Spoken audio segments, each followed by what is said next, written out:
Assalamualaikum warahmatullahi wabarakatuh. Alhamdulillahi rabbil alamin. Wassalatu wassalamu ala asyrafil anbiya'i wal mursalin wa ala alihi wa sahbihi ajma'in, amma ba'du.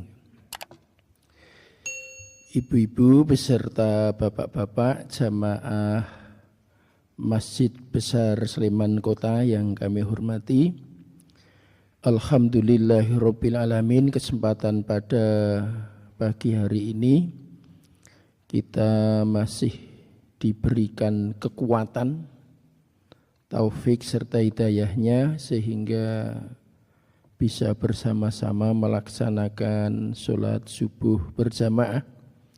Dilanjutkan dengan sedikit kajian.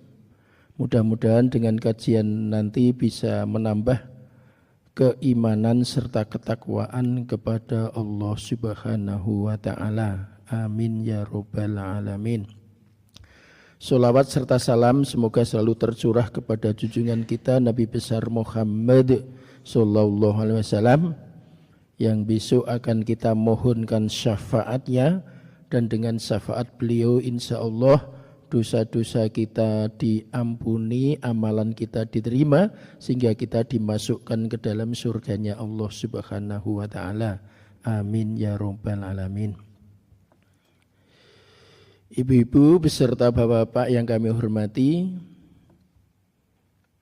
definisi iman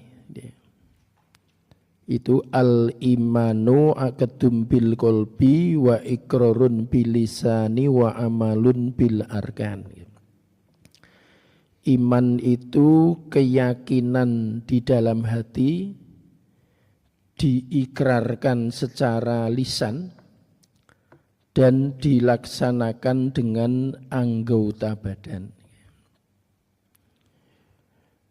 Nah, iman tadi, keyakinan tadi, jadi iman yang diyakini tadi, keyakinannya, pengikrarannya, dan pengamalannya itu harus berdasarkan ilmu.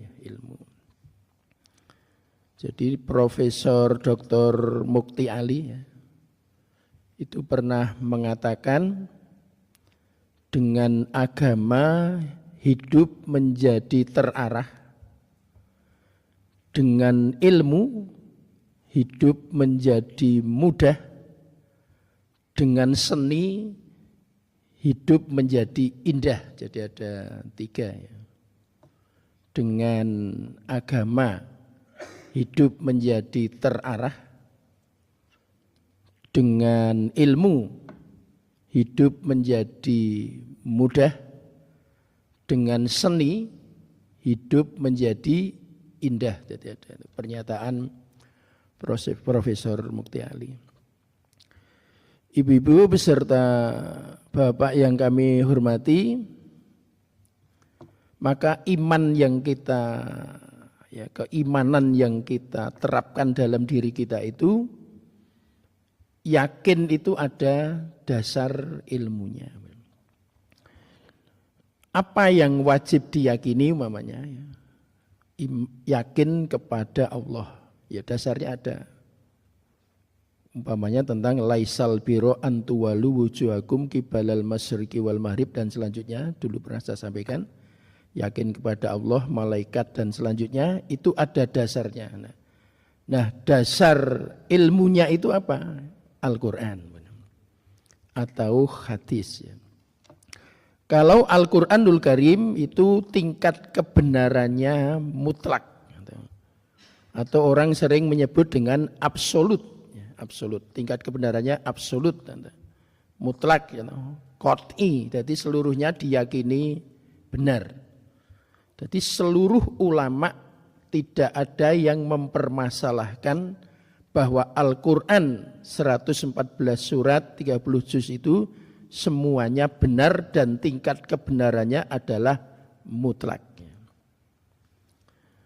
Nah, kalau sabda Nabi, kita memang punya kewajiban ketika menganalisa, memahami, tidak boleh ada yang bertentangan dengan Al-Quran. Artinya ketika terjadi perbedaan-perbedaan harus dikaji lebih mendalam lagi.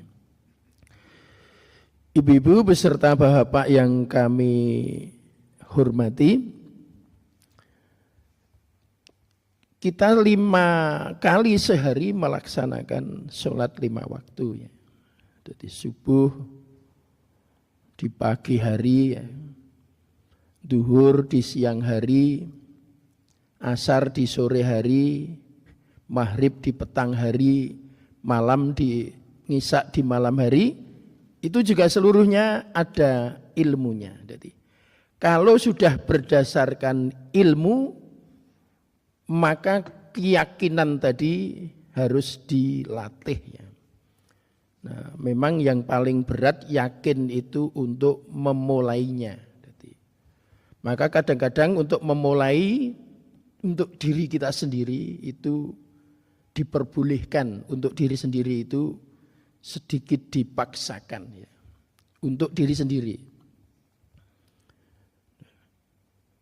Kan iman tadi keyakinan dalam hati diikrarkan secara lisan, dilaksanakan dengan anggota badan.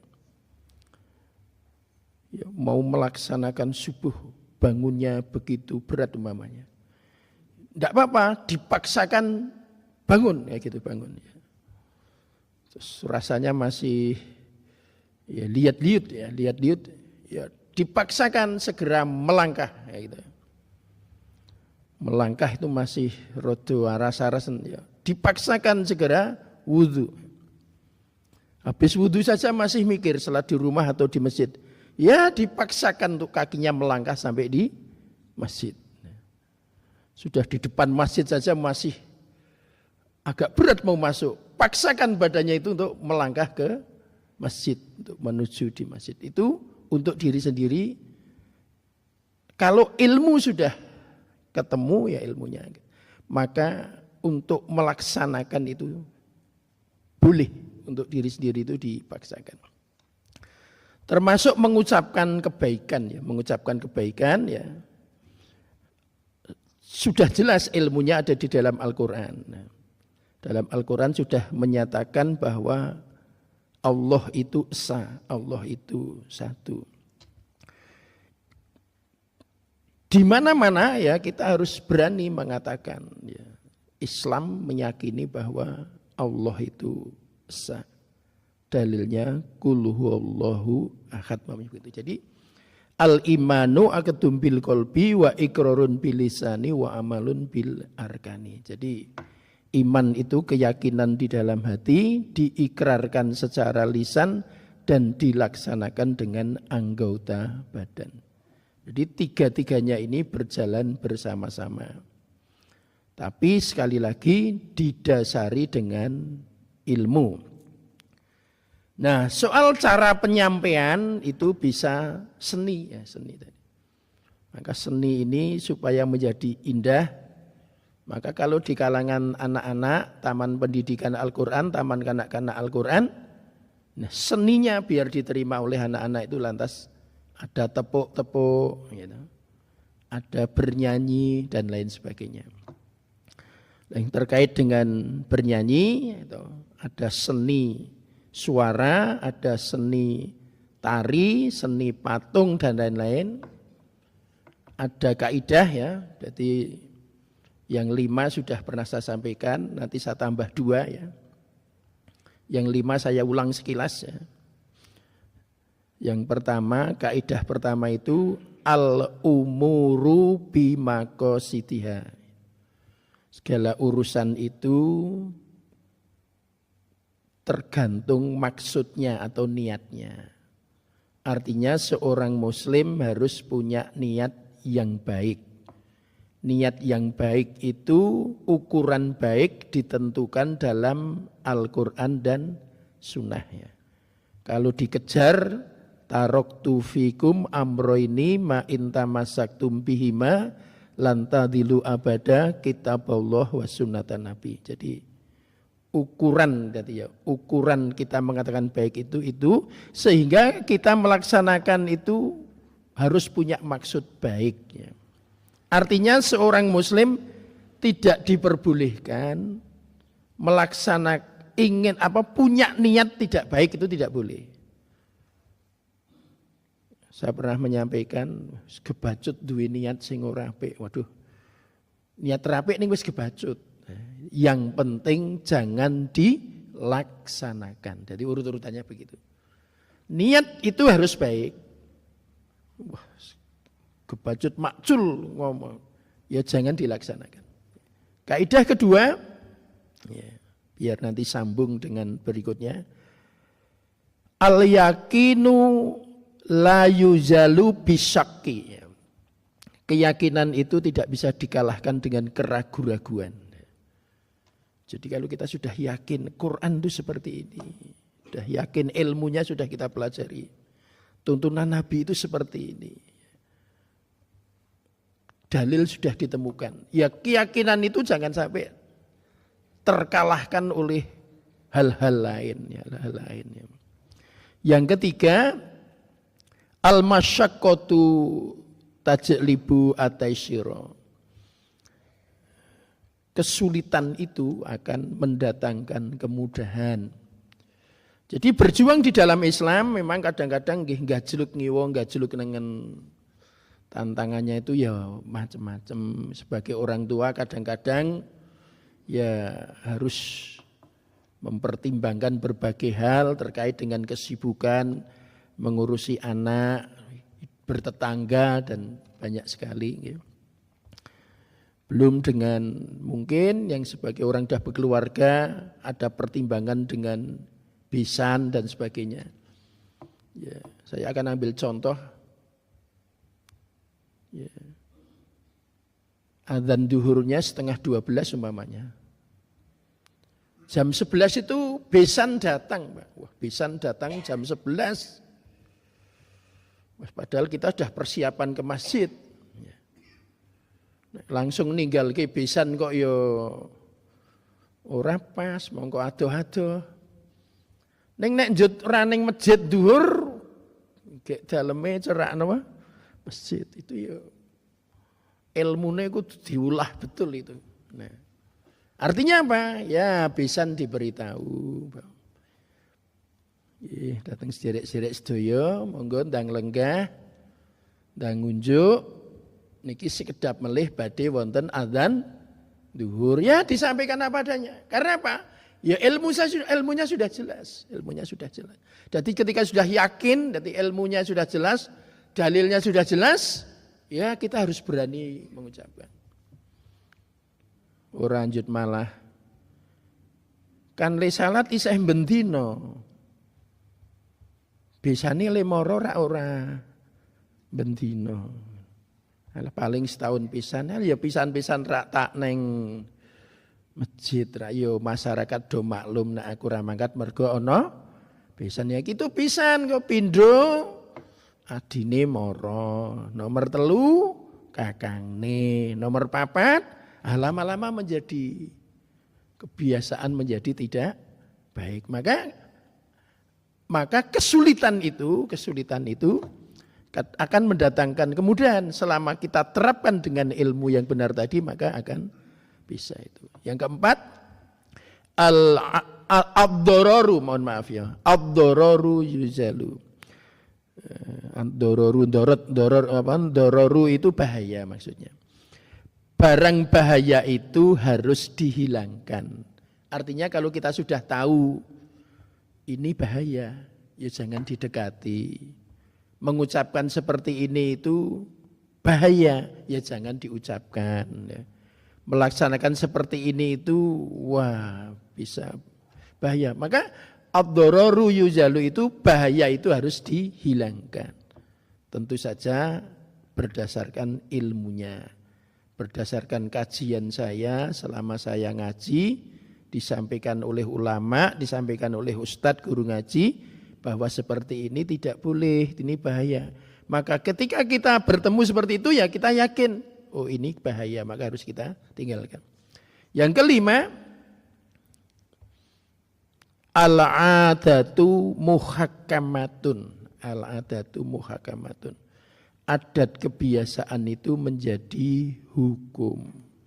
Apalagi kalau kita orang tua di hadapan anak, itu kalau bicaranya baik-baik ya anak akan menganggap oh itu yang betul itu.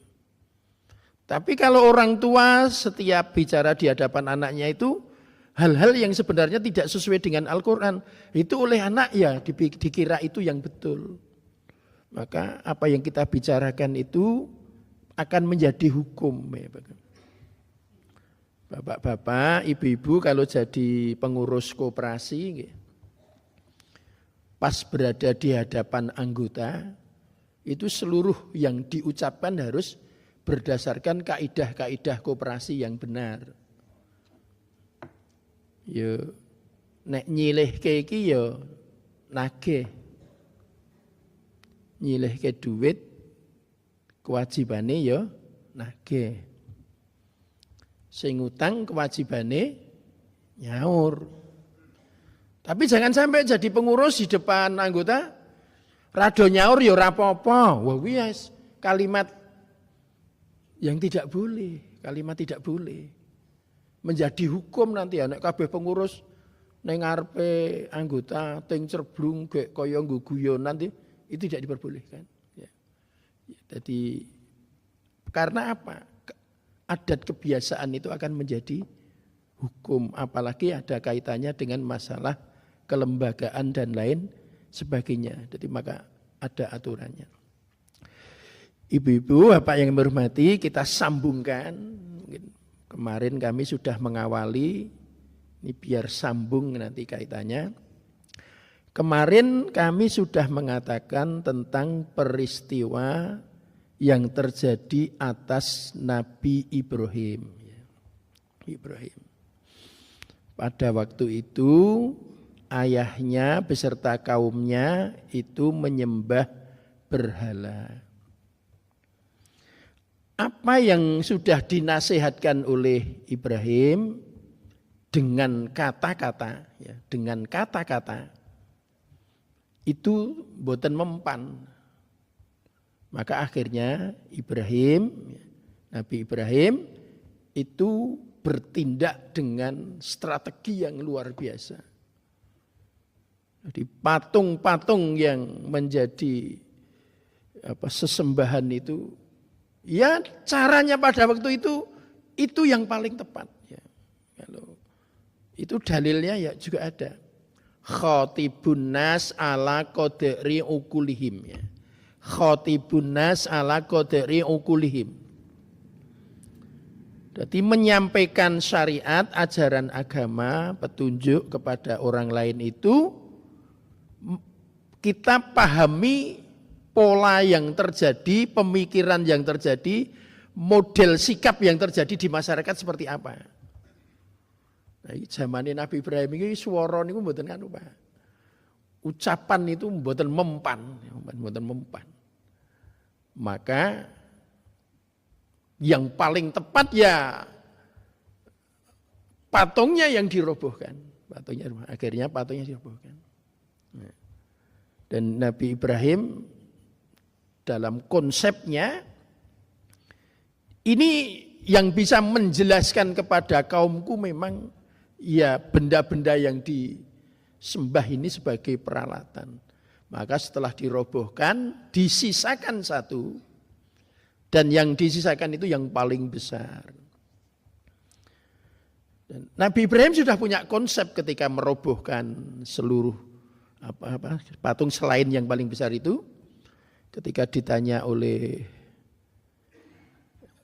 penyembah berhala itu, siapakah yang merobohkannya? Strategi Ibrahim, tanyakan saja kepada berhala yang paling besar. Itu bukan jawaban karena karena ingin membuat orang tua atau kaumnya itu kecewa, bukan. Tapi strategi yang diterapkan memang pada waktu itu Hanya itu yang bisa memberikan jawaban yang mengandung unsur, kalau seperti zaman sekarang ya mengandung unsur pendidikan, ya mengandung unsur pendidikan. Jadi dengan jawaban Nabi Ibrahim, tanyakan kepada berhala yang paling besar itu, sebagian itu sadar. Kenapa berhala tidak bisa apa-apa kok disuruh menjawab? Itu menjadi sadar. Oh ternyata selama ini yang saya sembah itu keliru. Sesuatu yang tidak bisa berbuat apa-apa walaupun besar. Akhirnya sebagian ikut. Walaupun juga masih ada yang tetap membangkang. Dari kaidah ini muncul di zaman sekarang. Nah, bikin patung boleh atau tidak itu. Sekarang bikin patung. Nah, akhirnya nanti ada kaidah-kaidah yang muncul. Salah satu kaidah itu berbunyi begini. Dan ini bukan Al-Qur'an, bukan hadis, ya sekali lagi bukan Al-Qur'an, bukan hadis, tetapi kaidah ya, kaidah. Maka ada kaidah-kaidah itu banyak sekali, ada 100 lebih ya. Yang sudah kita sampaikan yang paling besar banyak, yang paling pokok tadi 5, nanti dalam pengembangannya itu banyak sekali. Pagi hari ini 1 dulu, nanti kalau waktunya ada 2 ya. Al-hukmu, jadi hukum. Al-hukmu yaduru. Al-hukmu yaduru ma'a illatihi wujudan wa adaman. Saya ulangi lagi. Sekali lagi ini bukan hadis, bukan Al-Quran, tetapi kaidah. Ya. Kaidah itu banyak sekali. Kalau yang kakaknya ini mungkin bukan ucapan Nabi, tapi ucapan sahabat namanya. Yang paling banyak berucap itu Ali bin Abi Thalib. Maka ada buku khusus tentang ucapan Ali bin Abi Thalib. Yang sangat terkenal ya di dunia strategi ya. Itu ya al-haqqu bila nidhamin yaghlibuhul batil binidham. Ini bukan hadis. Ini ucapan Ali bin Abi Thalib. Yang barang yang hak itu kalau tidak diorganisir secara baik, binidham, bila nidhamin tidak diorganisir secara baik, yaghlibuhul batil binidham akan diporak-porandakan oleh barang yang batal tetapi terorganisir secara baik. Jadi mulai dhewe niku kewajibane niku Quran niku nggih sae sedaya, Pak. Tuntunan Nabi tidak ada yang jelek, bagus semuanya. Tapi Ali bin Abi Thalib itu berpesan, Al-Quran yang bagus, hadis yang bagus itu harus dikelola, harus di-manage. Pengajian Al-Quran ya rapat dulu ya. Mohon maaf ya, sekilas kalau di dunia manajemen itu ya planning, organizing, actuating, controlling. Jadi ya ada perencanaan, ada organisasi rapat-rapat, jadi action ya yang paling penting actionnya. Yang tidak kalah pentingnya setelah action itu ada evaluasi. Nah, kadang-kadang kelolaan panjenengan sami nek dievaluasi wonten sing mboten berkenan. Sing paling repot ki nek dievaluasi terus gelem ya ngene iki ra gelem ya wis ya. Itu ndak boleh ya, karena kalau dalam musyawarah evaluasi kan juga pertemuan. Planning juga pakai musyawarah, rapat musyawarah, action juga berdasarkan hasil musyawarah. Nanti kalau evaluasi juga dengan bertemu bermusyawarah.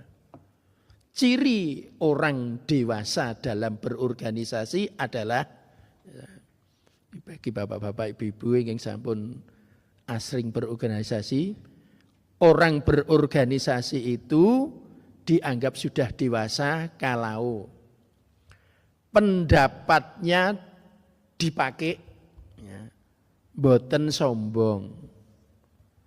Pendapatnya tidak dipakai demi untuk kebersamaan, akhirnya menerima pendapatnya orang lain, tidak kecewa. Jadi kuncinya boten sombong, boten kecewa. Hasilnya seperti apapun, selama itu merupakan hasil dari musyawarah, maka dianggap sebagai keputusan bersama. Jadi ini keputusannya bareng. Sing mau pendapatnya ditampa ya ora kena metu saka masjid isih. Sapa sih? Wah ini tidak boleh. Wong le ditampa ki ya mergo ana kancane sing ngalah. Demi untuk kebersamaan niku. Mboten nggih dadi pada dasarnya kalau sudah keputusan bersama tidak boleh lantas ada yang mengatakan sapa sih sing diusul. Ya ndak boleh, ya harus kebersamaan. Maka wa amruhum syura bainahum. Nah, kebersamaan. Sekali lagi, jadi ada kaidah berbunyi al-hukmu yaduru ma'a illatihi wujudan wa adaman. Ya, sebelum ini kalau saya berikan contoh satu yang wujudnya perintah ya.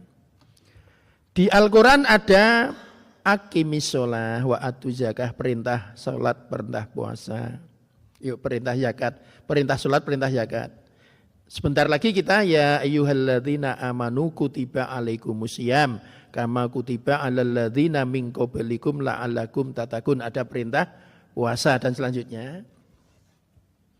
Itu juga dibikinkan kaidah Pak sama untuk memudahkan. Umpamanya kaidahnya begini.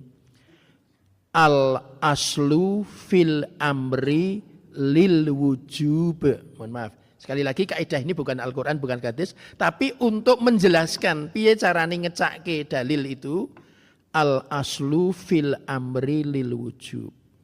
Pada asalnya perintah itu hukumnya wajib. Sehingga melaksanakan sholat 5 waktu, melaksanakan puasa di bulan Ramadan, membayar zakat hukumnya wajib.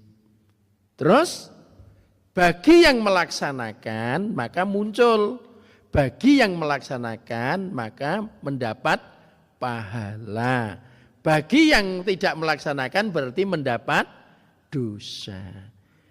Jadi maka terus muncul ada istilah wajib, ada istilah sunnah, ada istilah haram, ada istilah makruh, ada istilah mubah. Ya. Ibu-ibu, bapak yang kami hormati, jadi kalau terkait dengan masalah ibadah mahdhah, ya, rukun Islam yang 5 ya, arkanul islami khamsatun. Ya, saya ulangi lagi, arkanul islami khamsatun. Rukun Islam itu ada 5, syahadat, sholat, puasa, zakat atau syahadat, sholat, puasa, zakat, haji. Ini harus dicari mana dalilnya, mana perintahnya. Maka cara mengerjakannya sesuai perintah Allah yang dicontohkan oleh Nabi besar Muhammad sallallahu alaihi wasallam. Itu kaidahnya. Tetapi kalau yang terkait dengan muamalah, niku kula lan panjenengan sami, jadi hukum itu mangke terkait dengan masalah sebab ya, sebab. Kalau ada sebab pengharaman jadi haram, kalau tidak ada sebab yang mengharamkan ya menjadi boleh. Kami kemarin memberi contoh yang sangat mudah ya. Yang diharamkan dalam Al-Quran adalah darah, bangkai, daging babi yang disembelih tidak dengan atas nama Allah. 4 ini. Di Arab Saudi dulu tidak ada telo, tidak ada apa? Metro ya, metro. Di Indonesia ada metro karo telo. Berarti hukumnya telo karo metro ini apa? Boleh. Jadi menjadi boleh. Nah, boleh. Karena tidak ada dalil yang mengharamkan. Tetapi nek telo njut digoreng nganggo minyak napa? babi, maka telo menjadi haram. Le haram telone mergo kecampuran minyak babi. Le dalili ngoten. Maka ada dalil satu, ada kaidah satu lagi. Saya tadi janji 2 ya. Saya tambahkan 1. Al aslu fil asya'il ibahatu. Jadi pada dasarnya asal usul ya dari segala sesuatu itu ibahah boleh. Jadi kalau terkait dengan makan ini pada dasarnya boleh. Ya, jadi ini dalile rada kata yadula dalilu namanya. Kata yadula dalilu itu sampai ada dalil alat tahrimi, sampai ada dalil-dalil yang mengharamkan. Pada dasarnya telon itu halal. Nek terus digoreng nganggo minyak babi berarti ada dalil yang mengharamkan. Dalil yang mengharamkan apa? Minyak babinya itu. Nek makanan beda kali duit. Nek makanan itu kalau tercampur kabeh dadi napa? Haram. Nek duit mboten. Dan ini jenengan dalam kagungan arto gaji gitu. Nyun ngapunten nggih sing contoh mboten panjenengan. Seandainya ada gitu aja nggih. Seandainya ada orang di rumahnya itu ada uang ya hasil gajian ya gawe contoh sing rada gandem 10 juta gitu. Belas ra diyakati. Nah, kalau tidak diyakati maka uang yang 10 juta itu menjadi uang yang belum halal ya, belum halal. Nah, ini bukan tidak halal semuanya, enggak. Cara membersihkannya bagaimana? Cara membersihkannya dengan diyakati. Berapa? Kita ambil 2,5%. Berarti nek uang itu sudah diambil 2,5%. 2,5% ini 10 juta gini. 1 juta ini piro 1 juta ini? 20.000. Nek 10 juta berarti 250 nggih. Setelah diambil 250.000, maka yang 9 juta 750.000 menjadi halal. Iya. Bukan seluruhnya menjadi. Jadi bedanya itu, kalau makanan tercampur sedikit saja seluruhnya jadi haram. Dan nek uang mboten. Nek uang ki arep campur napa niku? Ana duit iki karo duit iki, duit iki karo duit iki ngoten. Itu kita cari, kita hitung, maka setelah dikurangi dari uang yang seharusnya diyakatkan itu, maka yang lainnya menjadi apa? Menjadi halal. Ya, halal. Saya tambah 1 contohnya ya. Mohon maaf ya. Ada sebagian uang ini memang uang ya tabungan dulu. Saya nabung uang. Tiba-tiba ketambahan, mohon maaf ya, ketambahan uang, ya wujudnya duit nih. Ketambahan uang ya mohon maaf ya, ketambahan uang, mohon maaf ya. Mohon maaf, hasil curian, mohon maaf ya. Curian. Duitnya dadi siji. Loh, mau sing duitnya dhewe pira? 10 juta. Hasil curiannya pira? 2 juta. Di awal-awal kan dadi 12 juta. Kalau uang tidak kok lantas 12 juta jadi haram semua ndak. Ya cukup diambil berapa? Yang 2 juta yang curian itu, maka yang 10 juta sudah menjadi halal. Nek makanan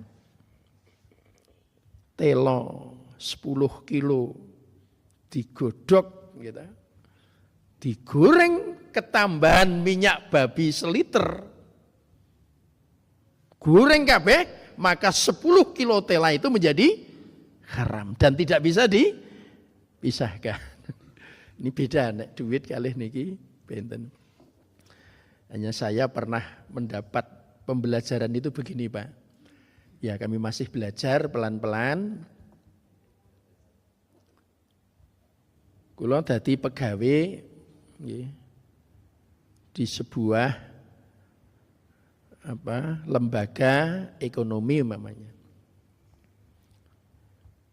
Dari kantor ada titipan uang, di kantor dibawa pulang besok karena untuk segera ditasarufkan di satu tempat karena tidak memungkinkan kembali ke kantor lagi umpamane ngoten nggih. Di kantor titip duit karo salah satu anggota karena sesuk orang mungkin meneh arep bali ning kantor jumuk, sesuk segera ditasarufkan. Wah, tiba-tiba di perjalanan iki mobile nggon kode bensin bahan bakar ini kok klip ngoten. Wah, bensin entek. Harus mampir pom bensin. Dilalah ketuk pom bensin, buka dompet ki dompetnya apa? Kosong. Itu etikanya pegawai di lembaga keuangan, mohon maaf, syariah ya Pak ya, lembaga keuangan syariah, maka tidak boleh jumuk sik napa mau? Duit apa mau? Titipan itu. Itu sarannya bicara baik-baik dengan pihak POM, Mas, iki aku titip KTP sik. Tak jumukke duit nggonku sing saiki posisi di rumah. Etikanya sampai seperti itu. Cara untuk menjaga supaya orang itu tidak ya. Soalnya nek wis terbiasa, alah ya wis sithik tak napa? Biasa seperti itu nanti di dalam perkembangannya ya para ahli ekonomi syariah ya, para ahli ekonomi syariah menuntunkan nanti perkembangannya bisa menjadi kurang baik. Saking hati-hatine bagaimana kita untuk mengelola sebuah lembaga keuangan. Mohon maaf ya. Saat ini alhamdulillah negara kita Republik Indonesia ya, dengan majelis ulamanya sedang bergerak untuk ikut membantu lembaga-lembaga keuangan syariah ya, lembaga-lembaga syariah ini bersama-sama dan alhamdulillah di Indonesia para pakar yang terkait dengan ekonomi syariah sudah sangat banyak. Ibu-ibu Bapak hormati, kita lanjutkan sedikit di seni ya, di seni. Seni juga pada dasarnya boleh, ya boleh. Seni suara, seni tari, seni lukis, ya, seni apa lagi Pak? Seni patung lagi termasuk ya. Itu pada dasarnya boleh. Nah tadi al-aslu fil asya'il ibahah. Pada dasarnya segala sesuatu itu boleh. Hatta yadula dalilu alat tahrimi. Sampai ada dalil yang mengharam. Kecuali kalau muncul dalil yang mengharam baru. Maka pada dasarnya secara umum seni boleh. Seni tari boleh. Nah, seni suara boleh. Kapan menjadi tidak boleh? Kalau dalam seni itu muncul sesuatu yang haram. Untuk menentukan sesuatu yang haram itu harus berdasarkan Al-Quran dan Sunnah. Kita akan ambil contoh yang paling mudah. Surat Al-Ikhlas. Ben boten ngantuk diwaca bareng-bareng surat Al-Ikhlas. Aping setunggal saking ta'awud monggo sareng-sareng. A'udzu billahi minasyaitonir rajim. Bismillahirrahmanirrahim. Qul huwallahu ahad. Allahus samad. Lam yalid wa lam yulad wa lam yakul lahu kufuwan ahad. Nggih sampun. Al-Qur'an surah Al-Ikhlas ya, menyatakan Allah Esa. Nah itu. Dicekal kenceng. Allah itu Esa. Iki ono seni ya, seni suara, penyanyi. Tapi le nyanyi niku pakaiannya muslim. Ya. Iringannya qasidah. Tetapi lantas isi lagunya tadi bertentangan dengan syariat Islam. Bertentangan dengan kul huwallahu ahad. Pripun contohnya? Ya nggih contoh nggih.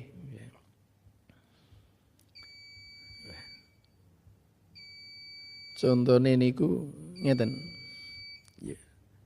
Nek Gusti Allah menika esa aman. Berarti pakaiane, musike karo materi lagune napa? Cocok nih. Ning nek terus lagune iki, mohon maaf nggih. Gusti Allah kuwi wolu. Wah wis. Gara-gara tetembungan wolu niku, maka perangkat seluruhnya itu menjadi sesuatu yang dilarang. Wis sing dikandani ora mung sing nyanyi, Pak. Panitiane, musike, sound systeme, panggunge kandhani kabeh niku, Pak. Karena apa? Itu menciderai ya, akhirnya menjadikan itu. Kaidahnya tadi pada dasarnya boleh, tetapi kalau diikuti dengan sesuatu yang haram maka seluruhnya menjadi haram. Maka jangan sok ngelebok ke barang sing ora apik apalagi haram. Maka sampai kaidah tadi yang pertama, yang 5 tadi kan, yang keempat berbunyi ad-dararu yuzalu. Bahaya itu harus dihilangkan. Jadi ngerti bahaya ya. Mohon maaf ya, saya nyinggung dikit tentang jamaah haji. Kalau orang naik haji itu kan sing dipesen tenanan, dan itu Al-Quran yang mengatakan fala rofasa wala fusuko wala jidala fil haji. Wong haji kuwi kudu menghindari tenan sing jenenge rofas, fusuk, jidal. Rofas niku napa? Ya saru rawangun. Wong kakung ning Mekah ana wong putri lewat dialem. Ngalem ora kena, Pak. Duh jan ibune iki lakune nyenengke nek disawang. Niku nek ten Mekah ngoten niku mboten entuk, Pak. Budu garwane yo ngalem. Duh ibune iki jan mlakune. Iki masuk kategori apa? Rofas, rapantes. Rapantes. Nah, sing paling repot meneh sing dialem malah duh lakune jan apike ra ila. Sing dalem malah len jawab ya padha ndene. Arep bareng apa piye? Ayo rofas ketemu. Wis dadi. Maka dari itu ibu-ibu kalau dialem wong kakung, sementara yang ngalem itu jane ora ya, bukan yang seharusnya ngalem, itu jawabannya harus cerdas ya. Bu, lakune jenengan iki kok jan nyenengke. Jawab pripun? Matur nuwun. Ning garwane jenengan le mlaku langkung sae. Ngoten niku. Bendang mulih nemoni sama garwane. Iya. Nah, iki le ngalem ki pakaian. Bu pakaiane jenengan lu jan. Wah. Wis nyenengke nek disawang. Kagum aku wong lanang. Monggo sing dalem senes garwanipun. Ibu-ibu le jawab ya sing bijaksana. Matur nuwun ya, kowe wis ngalem karo klambiku. Ning ya ngerti ya. Rasukanipun garwane panjenengan langkung sae. Ngoten niku, dadi bijaksana.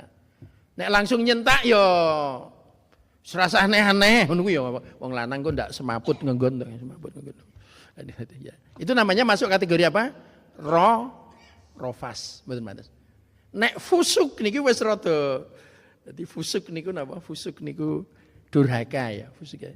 Nek durhaka niku wis dhuwur lah intine mboten kepayat fusuk durhaka. Lah yang paling berat untuk orang Indonesia di tanah suci namanya jidal. Jidal. Jidal niku berbantah-bantah. Mula wis nek ten Arab Saudi niki Pak. Apapun yang terjadi di sana, kecuali ada orang melaksanakan pelanggaran ya. Kecuali kalau memang ada pelanggaran. Selama hanya terbatas perbedaan pendapat, jangan sampai kita ngelokke. Jangan sampai ngelokke. Ya.